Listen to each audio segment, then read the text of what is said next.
안녕하세요. 빅머니의 권미란입니다. G2의 무역전쟁, 관세 부과 이슈 그 이후에 미국 주식시장을 끌어올려줬던 약은 바로 2분기 실적 시즌에 대한 기대감이었습니다.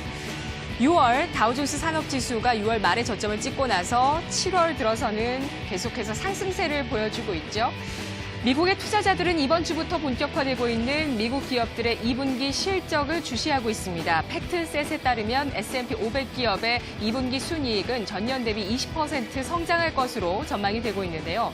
현재까지 S&P 500 기업, 상장 기업 가운데 10% 미만이 실적을 발표했고 이들 기업 가운데 86%가 시장 전망치를 웃도는 실적을 내놓고 있습니다. 하지만 신중론도 있습니다. 많은 사람들이 분기 실적 성장을 기대하고 있지만 이러한 호실적은 주가에 이미 반영이 되었고 지난 1분기보다 더 큰 성장을 2분기에 보여줄 수 있을지 의문스럽다라고 전문가들이 지적을 하고 있는 건데요. 늘 그렇지만 주가는 미래를 선반영하고 특히 지나간 실적보다는 앞으로의 실적이 더 중요합니다. 성장성을 한번 보여줬다면 앞으로는 더 큰 성장성을 입증해 주어야만 하죠. G2의 무역전쟁으로 하반기 경기와 실적에 대한 불확실성 휩싸여 있는 모습입니다. 이것을 확인하거나 혹은 회피하고자 하는 것이 시장과 투자자의 심리이고요. 침체되어 있는 투자 심리에서 벗어나기 위해서는 2분기 실적뿐만 아니라 무언가 더 필요합니다. 2분기 실적으로는 다소 부족함이 있는 것이고 이러한 것들이 상승 추세로 주식시장을 끌어올리는 그러한 조건으로서는 불충분하다는 것이죠. 중국의 경기 모멘텀은 둔화 시그널을 보내고 있습니다. 중국 주식시장이 바닥을 치고 오르기에 다소 한계를 보여줄 수 있는 대목이 이러한 경기 모멘텀입니다. 바로 어제 중국은 2분기 GDP를 발표했는데요.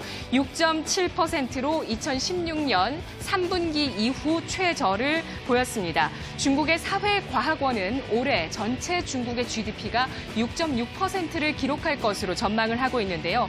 G2의 무역전쟁까지 겹치면서 이러한 중국 주식시장 그리고 중국의 정치권 모두 경기 둔화에 대한 부담을 받을 수밖에 없는 구간입니다. 중국은 2011년 이후 10%대의 고성장에서 현재 6%대까지 성장성이 떨어져 있는 모습입니다.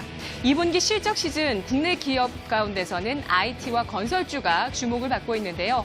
전체적인 흐름 한번 살펴보겠습니다. 연합인포 금융공학연구소에 따르면 이미 잠정치를 발표했던 삼성전자와 LG전자를 제외한 비금융권의 상장사 87곳에 2분기 실적 전망치를 집계한 결과 매출액은 전년 동기 대비 6.2%, 영업이익은 6% 증가하면서 전반적으로 증시 침체 속에서도 실적 모멘텀은 유지되고 있다라고 평가를 하고 있는데요. 특히 실적 호전이 기대되는 종목은 바로 SK하이닉스입니다. 2분기 사상 최대 실적을 거두면서 G램 가격 상승이 지속되고 있다는 것을 2분기 실적에서 확인할 수 있을 것이다라고 전망을 하고 있는데요. 현재 SK하이닉스의 2분기 실적은 5조 2,500억 원으로 전망이 되고 있습니다. 이는 사상 처음 분기 실적 5조 원 돌파이고요. 외국인 최근 들어서 SK하이닉스를 매수해주고 있습니다. 차트를 통해서 함께 살펴보시죠.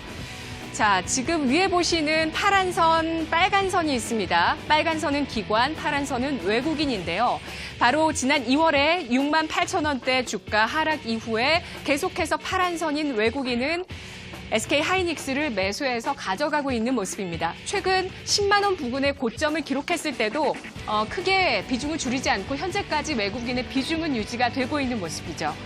건설주, 지난 1분기 실적 시즌에 굉장한 주목을 받았었던 섹터인데요. 어닝 서프라이즈와 남북 관계 그 정세의 변화로 인한 경제협력 기대감, 그리고 여기에 저 PBR주로서 가격 매력까지 더해지면서 굉장한 주가 상승의 시너지를 보였습니다. 국민연금이 지난 2분기에 건설주를 대거 매각했다고 하는데요.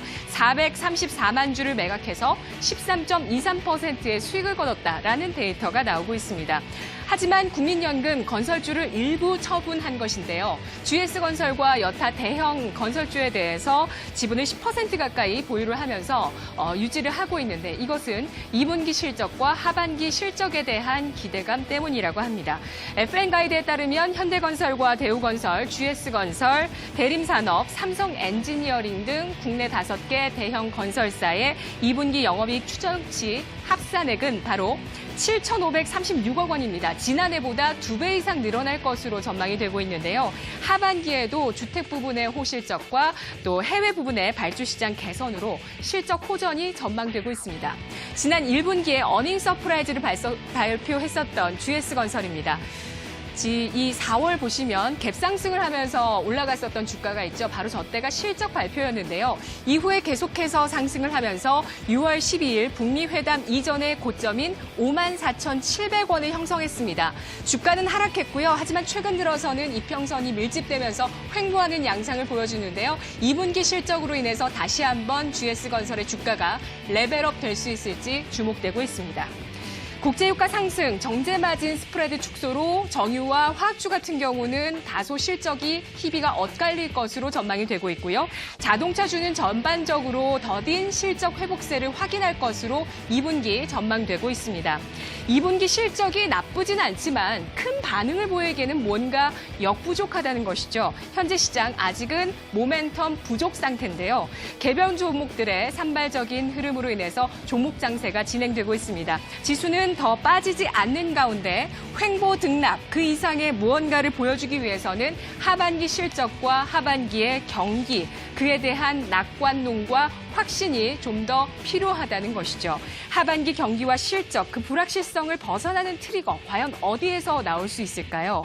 주목해 보시면서 이번 주 미국의 빵 기업 기술주 가운데 넷플릭스의 2분기 실적 앞으로의 실적 전망 그리고 주가의 반응 주목해서 살펴보시죠. 이 시각 주요 경제 뉴스 오상혁 아나운서입니다.